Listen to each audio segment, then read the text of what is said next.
सके तो शायद हम इंसानों में मोटापा खत्म कर सके। हालांकि इससे ज्यादा अच्छा होगा शारीरिक कसरत करना। हैरानी की बात है कि मकड़ियां हिलती नहीं है, बिल्कुल भी नहीं, लगभग अपनी पूरी जिंदगी में कभी नहीं, सिवाय उन 2-3 घंटों के जो उन्हें जाल बुनने में लगते हैं।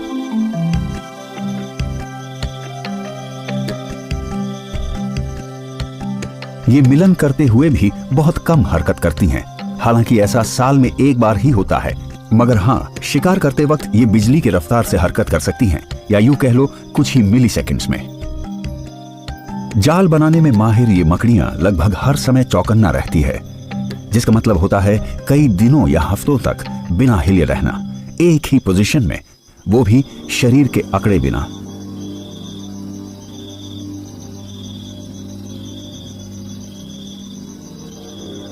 मगर फिर भी ये बिना हरकत किए 1 मिली सेकेंड में हमला कर सकती हैं।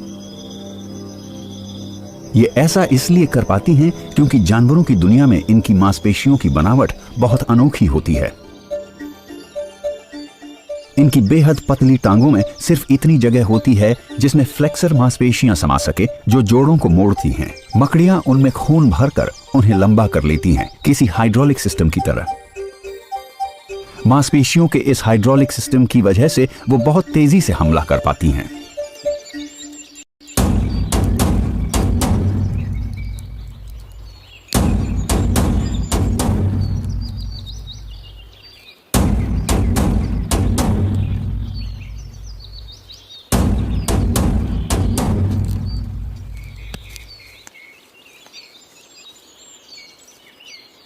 मकड़ी को अपने जाल पर एक जोरदार झटका महसूस हुआ।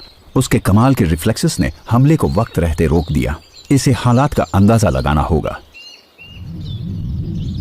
उसके जाल में आए तनाव से मकड़ी को पता चलता है कि उसके जाल में फंसने वाला शिकार काफी भारी है, जिसका मतलब है कि वो ताकतवर भी है।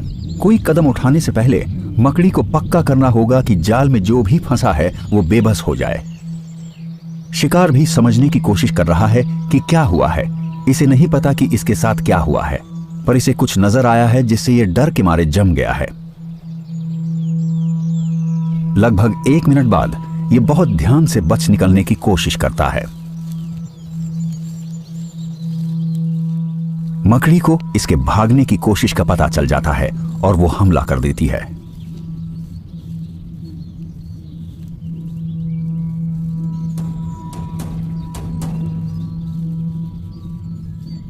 इस तरह की मकड़ियां 3 चरणों में हमला करती हैं। सबसे पहले ये पक्का करती हैं कि ये अपने से ज्यादा ताकतवर शिकार से नहीं उलझेंगी, और इसका पता लगाने के बाद ये शिकार को लपेटना शुरू करती हैं, पर हमेशा सुरक्षित दूरी बनाए रखती हैं ताकि कोई अनहोनी ना हो। ये बहुत बड़ी मात्रा में तरल रेशम बनाती हैं जो हवा के संपर्क में आते ही ठोस हो जाता है। इसे पक्का करना होता है कि इसका शिकार आजाद ना हो जाए, और सबसे ज्यादा जरूरी, बेबस होने के बाद वो अपना बचाव ना कर सके।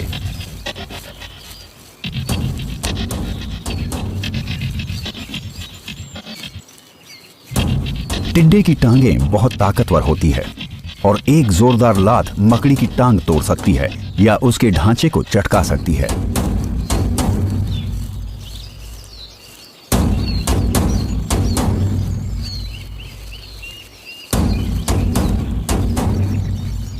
अपने शिकार को लपेटने के बाद मकड़ी तीसरे चरण का काम शुरू करती है।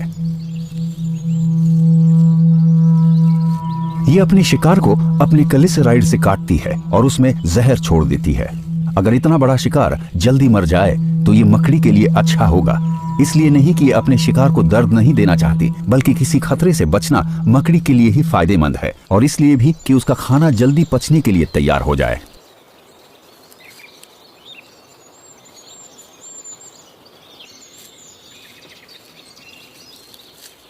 मकड़ियां अपने शिकार के शरीर में जो जहर छोड़ती है वो उनके शरीर को अंदर से गला लेता है। अब सिर्फ कुछ ही वक्त की बात है।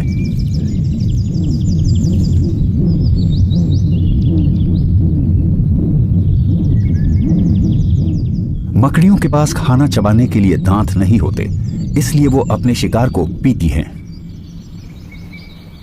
वो मकड़ियां जो जाल बुनती हैं, उनके शरीर में खून भरकर उन्हें लंबा कर लेती हैं। इसे पक्का करना होता है कि शिकार आजाद ना हो जाए, और सबसे ज्यादा जरूरी, बेबस होने के बाद वो अपना बचाव ना कर सके। शिकार भी समझने की कोशिश कर रहा है कि क्या हुआ है। मकड़ियों के पास खाना चबाने के लिए दांत नहीं होते, इसलिए वो अपने शिकार को पीती हैं। इतनी सटीकता के साथ शिकार करती हैं कि उनकी कामयाबी की दर लगभग 100% होती है।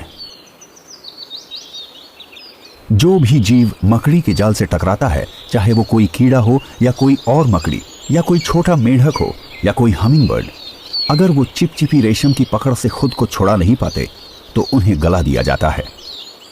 अच्छी बात यह है कि मकड़ियों की काबिलियत उनके छोटे जाल तक ही सीमित है।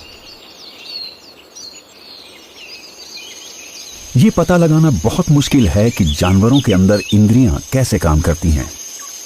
उन दृश्यों की कल्पना करना जो कीड़े अपनी नन्ही नन्ही आंखों से देखते हैं, या पता लगा पाना कि वो क्या सुनते हैं, क्या सूंघते हैं, या वो उन अंगों से क्या पता लगाते हैं जो किसी और रीढ़ की हड्डी वाले जीव के पास नहीं है, किसी के भी होश उड़ा देगा। ये पता लगा पाना नामुमकिन है कि वो जीव जिनके दिमाग हमारे दिमाग से इतने अलग हैं, उस जानकारी का इस्तेमाल कैसे करते हैं जो उन्हें मिलती है। हम उनके बर्ताव से कुछ ही चीजें समझ सकते हैं, लेकिन फिर भी इन्हें करीब से देखना काफी दिलचस्प हो सकता है। जैसे मिसाल के लिए इस बात का पता लगाना कि क्या एक मैंटिस दूसरे मैंटिस पर हमला करेगा अगर वो ये समझ जाए कि उसका शिकार उसी की प्रजाति का है।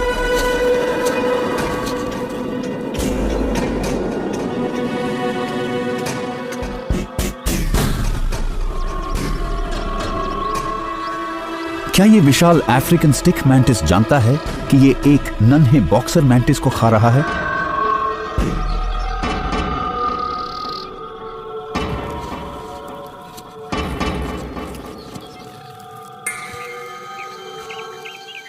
प्रतिद्वंदी शेर एक दूसरे को मार डालते हैं, लेकिन वो अपने दुश्मन को खाते नहीं हैं। जब एक मैंटिस का सामना उसी के आकार के दूसरे मैंटिस से होता है तो ऐसे में मुठभेड़ का नतीजा एक ही हो सकता है।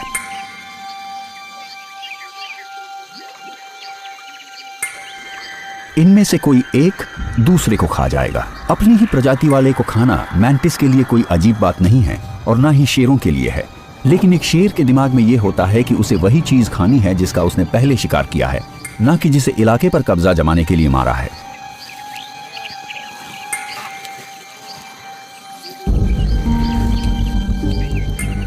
वहीं दूसरी तरफ मैंटिस दूसरे मैंटिस को ऐसे खा जाते हैं जैसे कि ग्रासहॉपर या किसी दूसरे कीड़े को खा रहा हो, और प्रजनन का मौसम आने तक ये हर मुमकिन चीज को खा जाते हैं। उसके बाद मिलन के लिए बनने वाले हार्मोन्स नर और मादा के बीच इस फितरत को खत्म कर देते हैं, वो भी लगभग हर बार।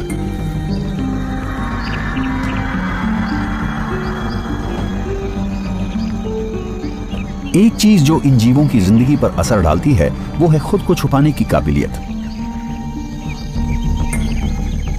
ये नजर ना आकर जिंदा रहते हैं, इसीलिए नकल करने वाले मैंटिस का दिमाग, जैसे ऑर्किड मैंटिस, पौधे की ज्यादा से ज्यादा नकल करने के लिए प्रेरित करता है।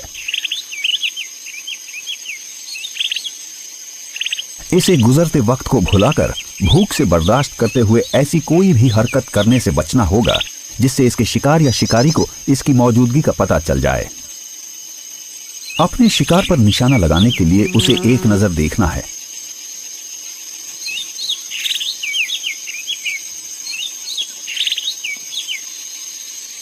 और ये उसे बीच हवा में ही पकड़ लेता है।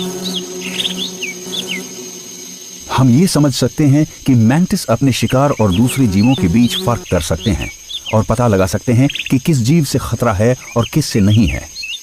ये नर और मादा के बीच फर्क भी कर सकते हैं।